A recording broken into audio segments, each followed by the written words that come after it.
Sure. I can't believe I'm doing this. You can do an intro. Hi, this is episode, I don't know what number, but welcome. I have guest speaker. If you could introduce yourself, guest speaker. Hi, my name is Nelson, and I'm very happy to be here tonight. Yeah, Nelson, I'm glad that we're able to record this podcast together. So we're currently a little bit drunk, and we're recording this podcast, and we just said, why not? Fuck it. We're having some interesting conversations, so let's record it. So we've been having interesting conversations, and I don't know if it's because of the alcohol we think it's interesting. Yes. Maybe you guys would be the judge. I think that's because we're just awesome people. Yeah, and I think so. Yeah. So anyway. With awesome minds. So also, you got the flexibility of not posting this if it doesn't go anywhere too. So absolutely, yes. But hey, we've been talking about some interesting topics about deep topics about life, and yeah. So Nelson, tell us a little bit about yourself. So I'm a software engineer. Okay. I'm working on virtual reality and augmented reality for the DoD, trying to advance. What's the DoD, Nelson? Department of Defense. Wow. Okay. So we're trying to advance the emerging technologies to try to solve some of the DoD problems. More in the realm of getting rid of the expensive simulators and seeing what we could do with off-the-shelf hardware and implementing those instead. We're doing it, but I think it has a big future ahead of us. So we'll see where it goes. The industry is growing. I've been working at the virtual reality lab for the last 4 or 5 years now, and during that time, amazing. It's been exploding. So we'll see what the future. I'm excited to see what the future has to hold for us. But that's amazing. Yeah. So that's about it about me. Besides that. Yeah, and hey, not to mention what we were just talking about. So that's your job, of course, but you have lived in how many countries? I was in the military, so I jumped around a lot. So right. I was in Germany, I was in Texas, I was in Virginia, but then I travel all the time too. So I've been to Paris, Europe, I guess it's the same thing. Yeah. So what would you say? So right now we're in San Diego. So this is where you live, and you lived here for 20 years, you said. Yeah. So what is your favorite country or place you've lived in or been to? I think Japan has been one of my my favorite places that left an impact on me, and I was all like, wow, what am I doing with my life? Were you in Tokyo? I was in Tokyo, and I regret not spending more time in Tokyo. When I went there, my friends told me, don't spend time in Tokyo because it's all touristed out. You don't want to waste your time there. So I didn't make much time in Tokyo, but I love Tokyo, and I wish I would have spent more time. I think I was only there for 4 days. During that time, it was amazing. I didn't get to see everything I wanted to see. Yeah. But I did enjoy, like I mentioned, I'm into Latin dancing, like salsa dancing, bachata, merengue, cha-cha. And in Japan, we went to a Latin dance club. Get out of here. And it was amazing because you can't communicate with anybody because nobody speaks English. But they dance. They dance and you communicate through dance, which is amazing. Just going halfway around the world and just communicating with someone with dancing is amazing. Just your body language. Yeah. That sounds fantastic. I have been to Tokyo. Oh, how nice. Yeah. I was there for maybe roughly 3 nights. It was a short trip, but this is when I was previously working in the Bay Area, and I thought the city was fantastic. Yeah. Their transit system is amazing. People were friendly. I didn't speak the language, but I mean, I was able to use like a translator app on my phone, and people never judged me for it. They were just always willing to help. The 2 words. Let me think. What do I know in Japanese? I know konnichiwa. Konnichiwa. Konnichiwa is hi, right? Oh. Yep. And then thank you is, how do you say it? Oh, ohayo gozaimasu is one of the ones I remember is good morning. Okay. Yes. And then I know arigato. Arigato. Thank you. Thank you. Do you know more words, Nelson? Probably not. When I was there, I was building my vocabulary, but since then, I haven't really practiced too much. But I did love the language, and I think yes. it's a little easier to learn than some of the other Yeah. middle or the Eastern countries. I didn't expect you to say Tokyo. I actually didn't even know you've been to Tokyo. So that's Oh awesome. man, it's beautiful. I think that one thing I remember about Tokyo or Japan in general, so clean. The streets are so clean, and there's no trash cans anywhere. Right. So you gotta carry your trash with you in your backpack until you find I a remember trash can. that. I did the same. I had to like carry it in my purse. Yeah. Wow. Yeah, no, it is beautiful. I'd love to go there again, but there's so many other countries to see, so I'll probably put it in the backlog for now. But I do want to go back there one day. Absolutely. I agree. I want to explore more of the maybe rural areas. Yeah. Sure. Mine was definitely Tokyo was on the top. Really? Yes. I also enjoyed Brussels a lot. Okay. Diverse crowd. Diverse crowd. People are friendly. Wherever you see diversity, I think it's a positive thing. You know what I mean? It's where people are welcome no matter what they look like or where they're from. I think it's definitely a positive indication. Right. Yeah. And it's weird, yeah, because I grew up in California all my life, and I realized that not every, you think that everybody is diverse as we are in California, Yeah. all different types of They're races not. all the time. They are so not.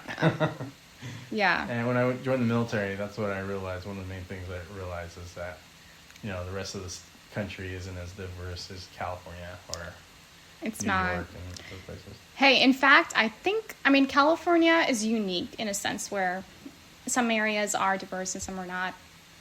But, like even take New Jersey, for instance, right? I feel like, so that's where I grew up in New Jersey. So I feel like South Jersey, maybe there's not much diversity. Maybe I'm biased.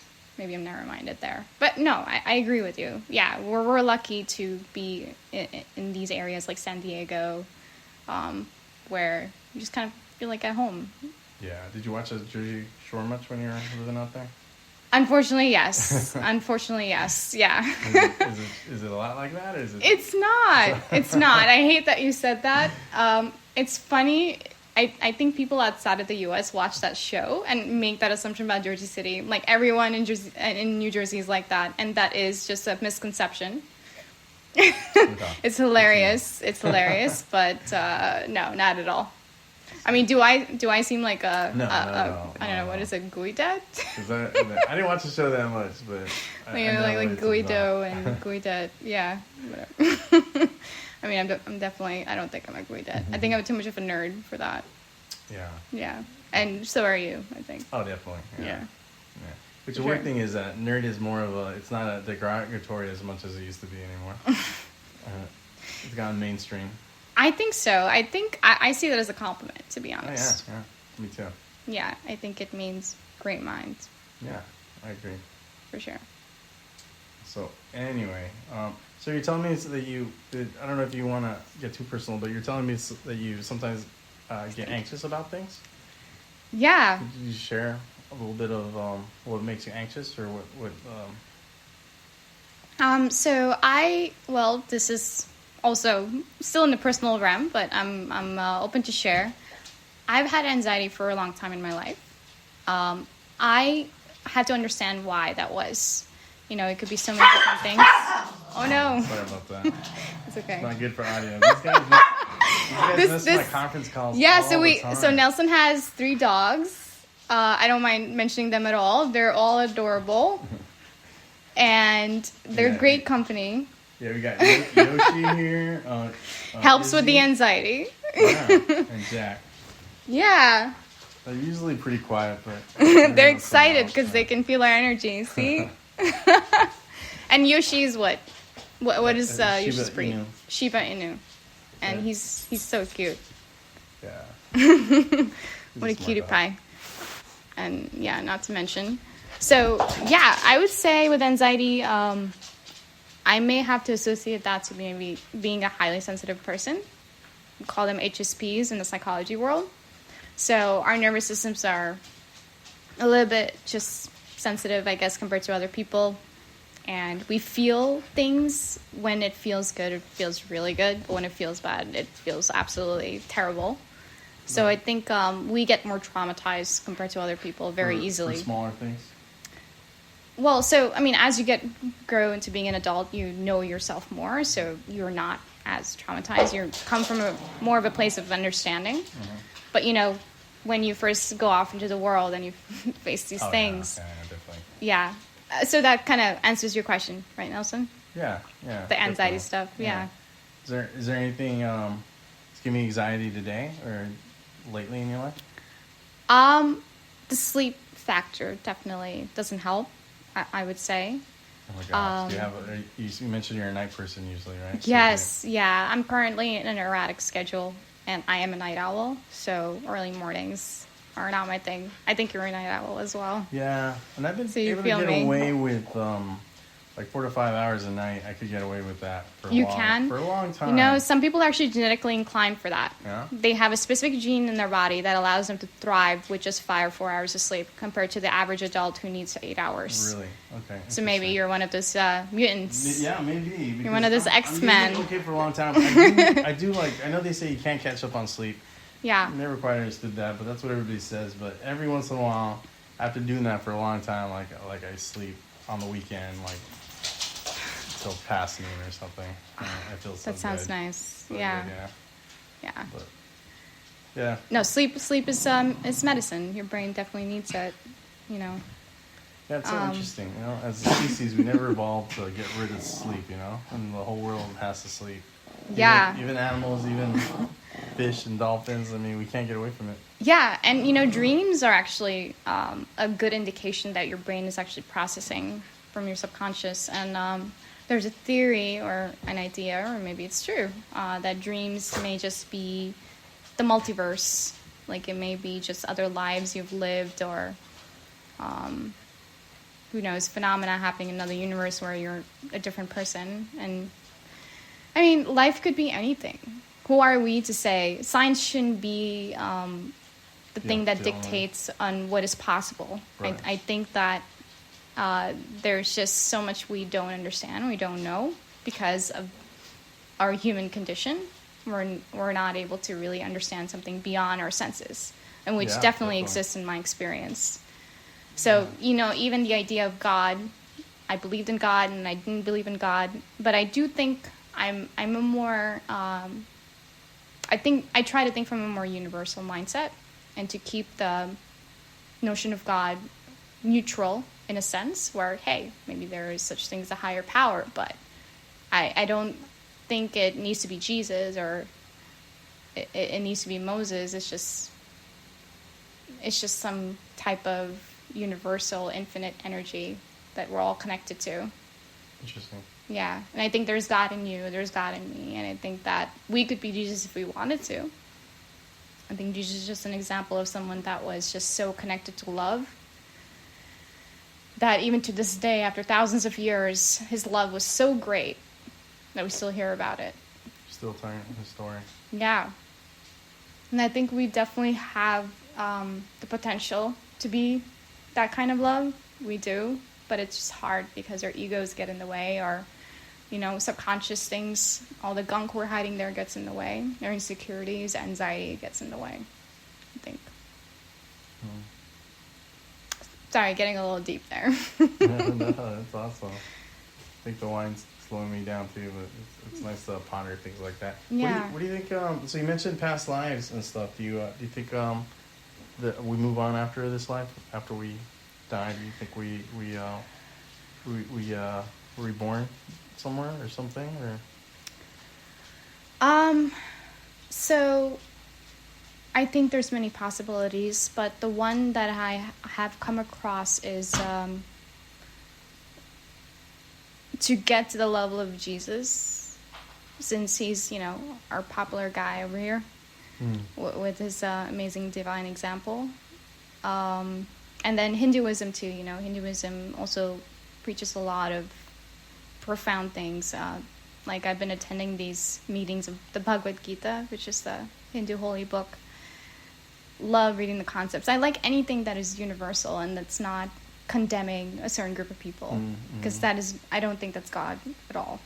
But anyway. Yeah, I think we agree about that. I just had a huge conversation with my family about this. And I usually don't share this with everybody, but yeah, that's one of my biggest pet peeves is that there's so many religions out there that that think everybody else is going to hell. Like everybody else, they're always pointing the picture. Yeah. And I'm all like, well, first of all, logically, that doesn't make any sense. I mean, somebody must be wrong, you know? Right. You guys aren't, and there's a good chance that you're wrong. So you might be the one going to hell. But, I mean, it just doesn't make sense if everybody is trying to even let's just say Christians in general. Everyone loves God, believes in God. Everyone loves God and Jesus, but they're going to hell just because they didn't follow the Bible a certain way that other people thought they were following it. It's just a big pet peeve of mine. It always feels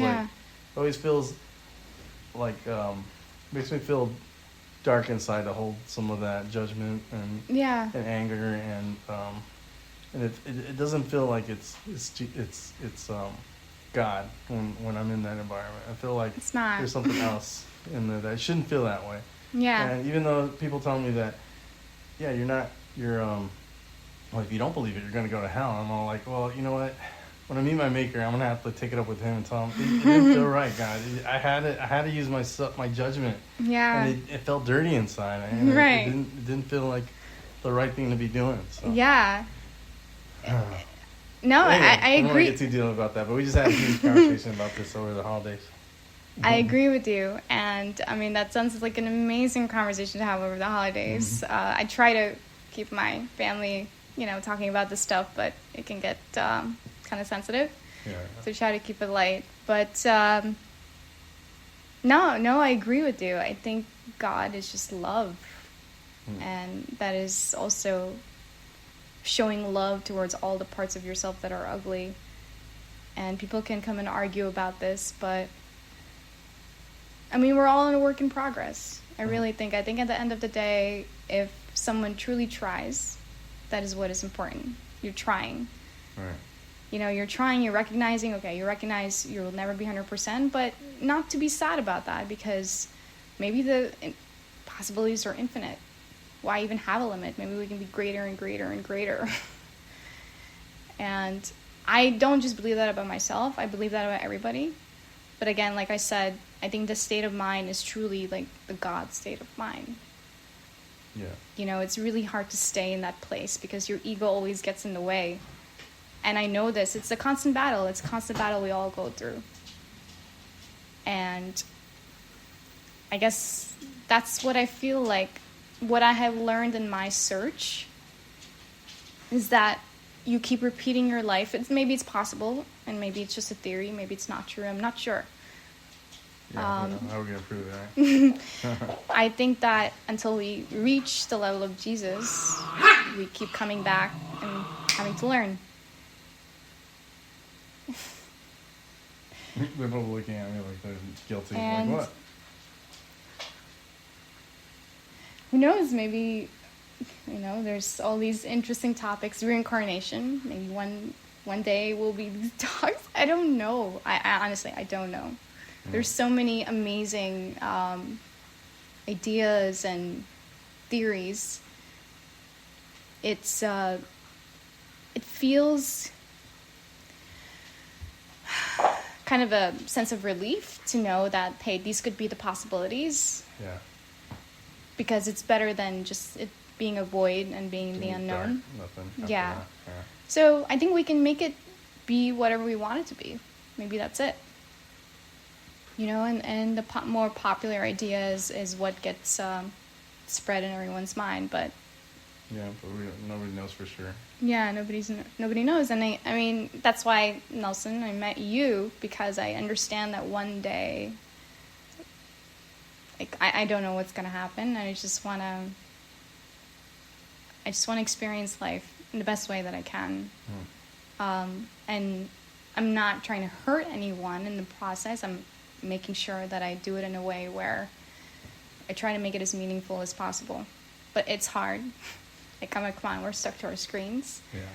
But, like I said, again, keeping that divine energy in mind at the end of the day, try to be a good person, try to be kind, try not to make it about money, even though I know we all have to pay bills.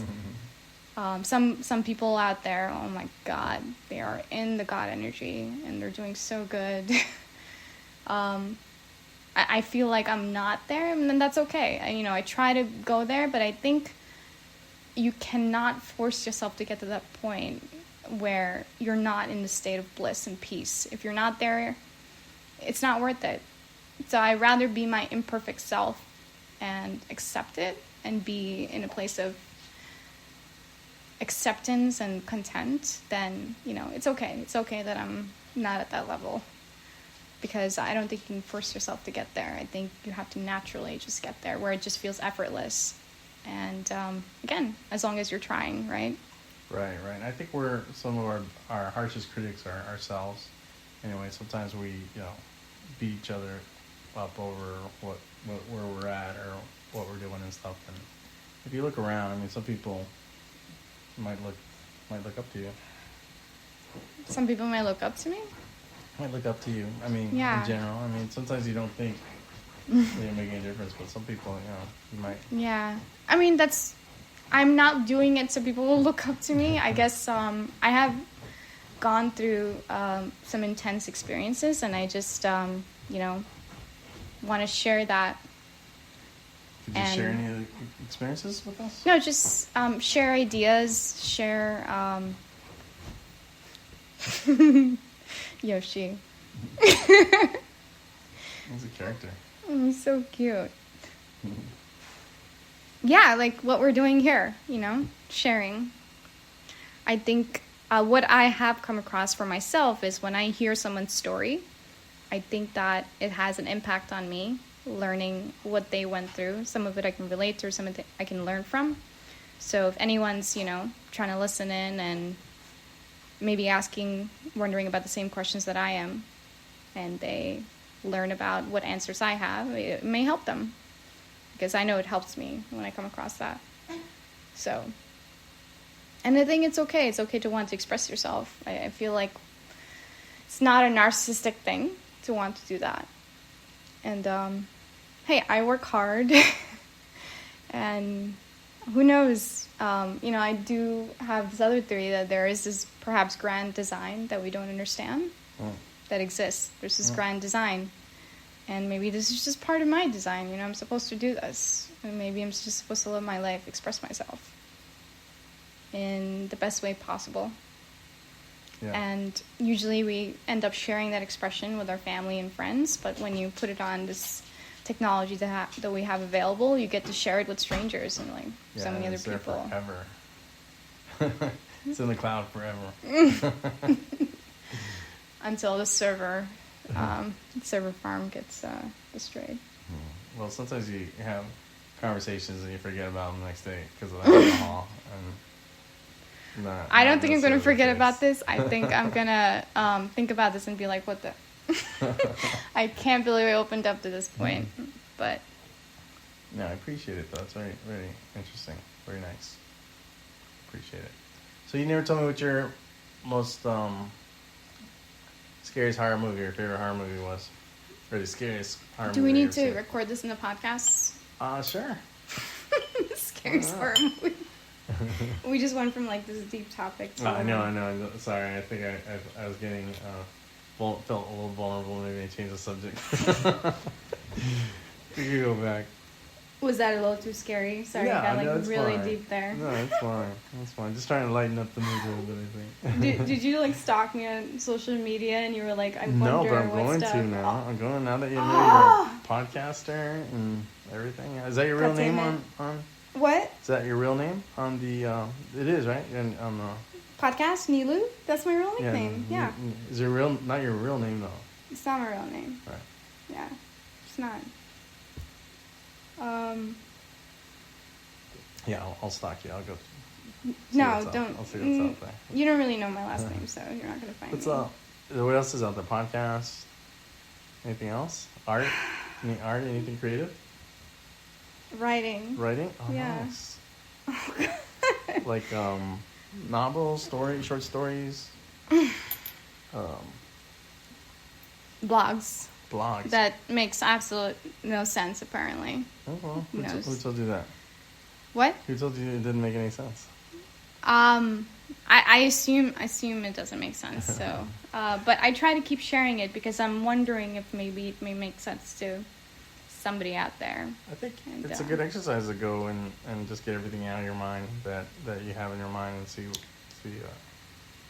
what happens. If it leads something, maybe put the puzzles together eventually. Exactly. So precisely, it's very similar to what we're doing here.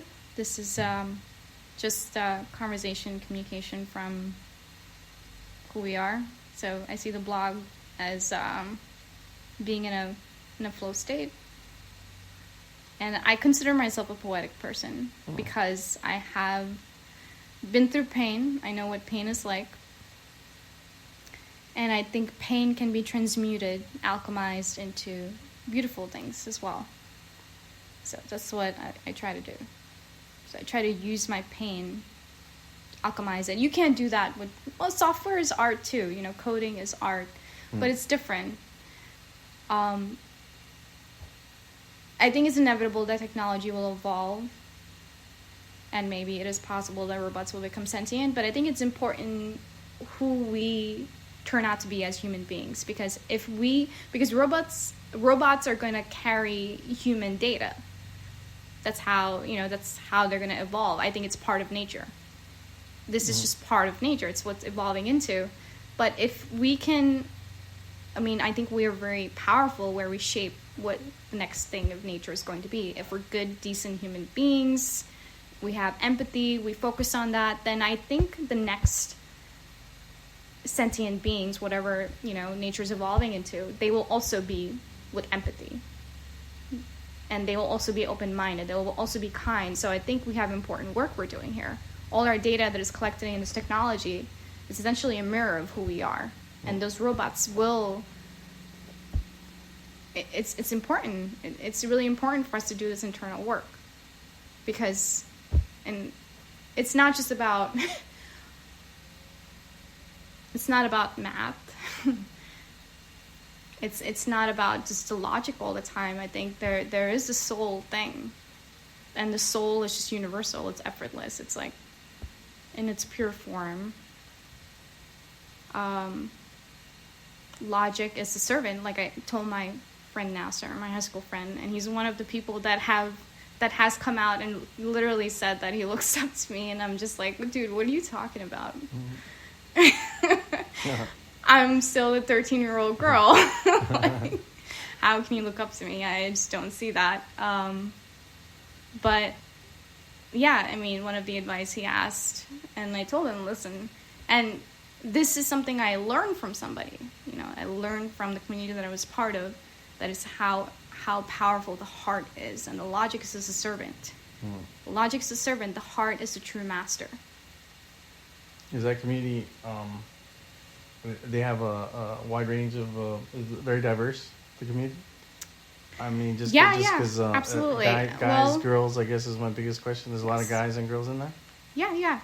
Because I just always grown up where, and I think it's pretty common, where guys kind of bury their feelings, and I love living by logic and stuff like that. So I know that's not healthy, but I know. Well, I also know military culture can be like that. That's true. Would you say, or I don't want to be biased? I'm not really sure if military has something to do with it. I think most of the males I know just don't like expressing their emotions or their feelings, and they kind of bury it, and it becomes, I don't know, bliss, not being able, just concentrating on logic and nothing else. Express yourself, yeah. Yeah, so I don't know. I don't think it's healthy, but I just think that's what reality is for a lot of guys. Not a lot.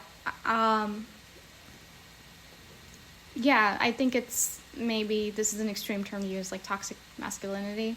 So, well, here's another instance to share. So I think everyone has, we're all a dichotomy.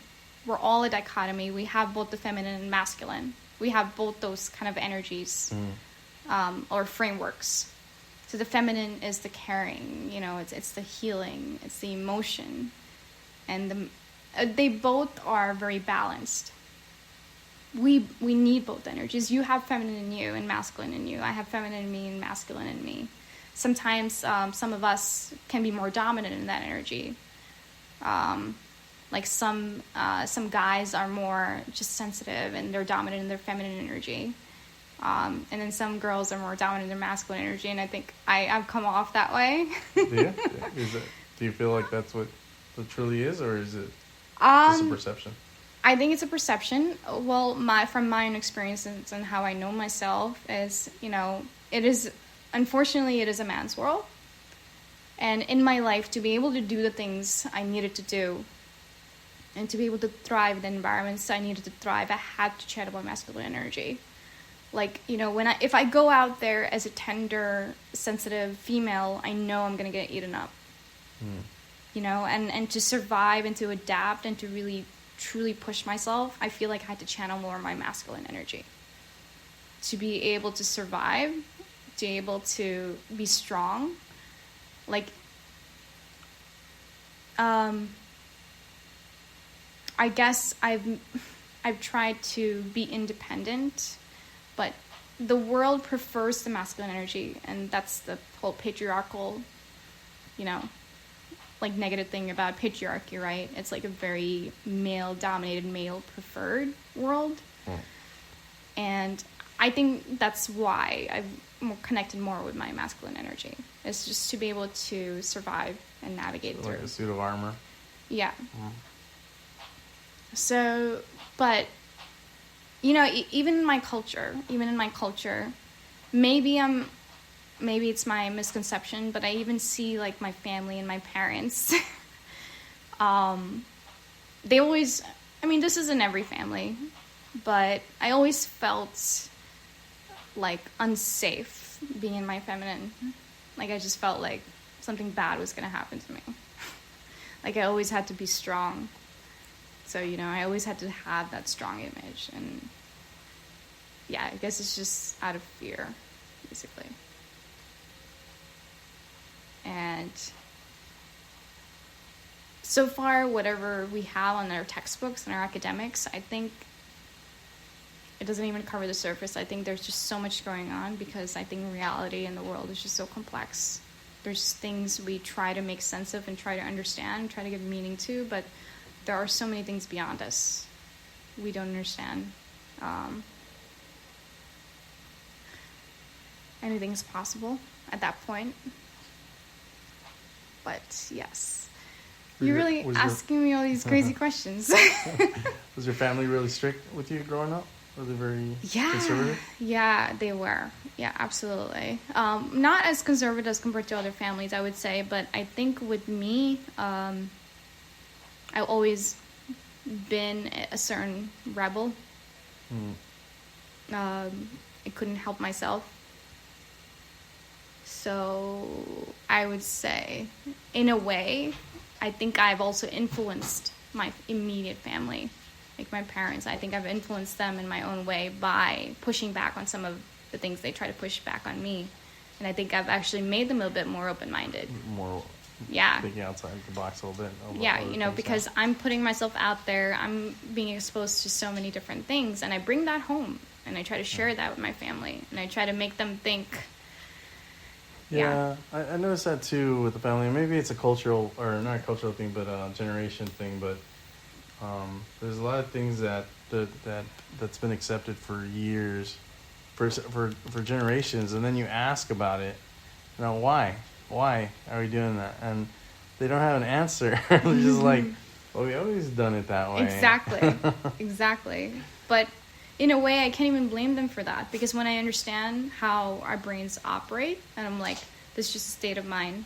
But I'm so grateful, and even though it's been very, very, very tough, everything that I've been through, I'm so grateful for it, and I feel like I'm privileged. Because, and it is a painful process. It's a painful process to change your mind. It is. Because we want to be with the familiar. We want to. It takes work. I'm always looking to change my mind, actually. I'm always trying to and challenge my beliefs at times. And I think it has something to do with a little bit of defense, for one thing, because I have to know if someone doesn't agree with me, I got to know what they're thinking in the order to defend it, to counteract whatever they're thinking. So I gotta, but I like to think that I'm trying to challenge my own beliefs and trying to keep an open mind, even though I may not 100% agree with somebody else. I'm trying to see the other side and to see if there's a merit, because there's usually some merit. I mean, Yeah. there's some warning signs. Like I tell some of our younger nephews and nieces, like if you really want to find out what the truth is, don't trust anybody. Don't listen to everybody. Don't take it as gospel, as word for anything you hear from anybody. Challenge it, think about it, and ask questions. And like for instance, a lot of times I see, and I'm sure a lot of people, I don't know, with this whole tribalism lately with politics and stuff, I'm sure people are definitely sincere in their beliefs and they really believe what's going on. But you gotta ask yourself, am I being duped? Or there's a phrase that my girlfriend used on me once. She said, "You have to stand for something or fall for everything." But she was using it because I wasn't agreeing with her, which I think is the opposite of what that phrase kind of means. I mean, like a lot of times in politics, we see something where one politician does something and everybody that backs up his side is cheering him on. But when the other side does the exact same thing, then they boo him for the exact same thing. And I'm thinking, do you guys not see that? Does that not make logical sense to you? I mean, something's either right or wrong. You gotta stand up and say, do I accept this? Because it's more difficult to think. It takes effort to think. Yeah. Yeah, it does. I guess it does, and it takes time to get informed and think. And I'm assuming you're more on the liberal side of politics, or I would say so. Okay. I'm not trying to put a label on myself. Yeah, I don't like labels either, because Yeah. I like to think I call out bullshit where I see it, Right. And I think if one side's doing bullshit, I'm gonna call it out regardless. I'm not gonna defend. I'm not gonna agree with someone just because they're on a certain side or have certain colors. Right. So let me tell you a little story. When I first got into college, I was just got out of the military, so I was more in the conservative side of politics. Okay. And I remember being a big fan of Rush Limbaugh when I got out of college. Got it. And I was listening to him, and one day I realized that he was talking a lot of bullshit. Stuff did not make sense. And I'll give you the exact example where it did not make sense. And I realized I gotta stop listening to this guy. This guy is not telling me the truth. This guy is telling me one side of the story only, and he will continually only tell me one side of the story, and that's not what I want to hear. I want to be well-rounded, informed with everything. But what happened was, there was, I don't know if you remember in history, and I got to look it up, but they were some senators that were molesting pages in the House. So young boys that were helping the Senate or volunteering for the Senate, they're getting molested. And I remember thinking, I want to hear what Rush has to do about this.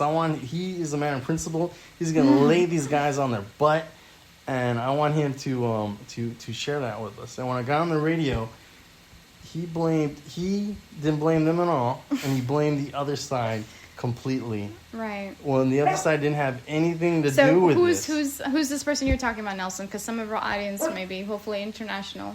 Rush Limbaugh? Yes. Who is he? He's a conservative talk show host. Got it. Where he of the Republican Party, Republican Party. So anyway, he didn't bash the Republicans that were doing this. Instead, he blamed the other side. And he came up with all these reasons why the other side was to blame. But when it was so clear that it wasn't the other side, it was the Republicans to blame in this case, I knew he was talking bullshit. And anything that I would hear from now on, it would be one-sided no matter what. I wasn't going to get the full story. So that point on, I stopped listening to him, and I never listened to him again. And I try to listen to both sides of the story as much as I can. Right. But yeah, at least I'm proud of myself that I was able to switch my belief, my allegiance at that point, and I think I could still switch. Yeah. Anytime someone's calling, I mean, I'm not loyal to anybody. I mean, they're not paying me for anything. Right. So why should I be loyal? As soon as someone starts talking bullshit, I'm I'm gonna call it out. I mean, come on. One side. I mean, it's not rocket science. One political party thought it was a good idea to put bleach in your body to kill the virus. Come on, it's bullshit. You gotta call bullshit when it's bullshit. If the Democrats do the same thing, you call them out. Yeah. So. No, I agree. I think we're all just human beings at the end of the day. Hey, you know. What's everybody barking about?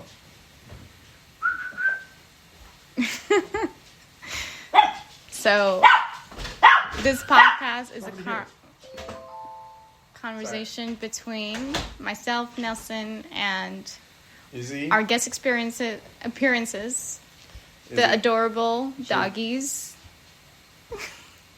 Sure, that makes the audio sound amazing. No, you want a little bit don't more? even. We got finish off the bottle. Yeah, sure.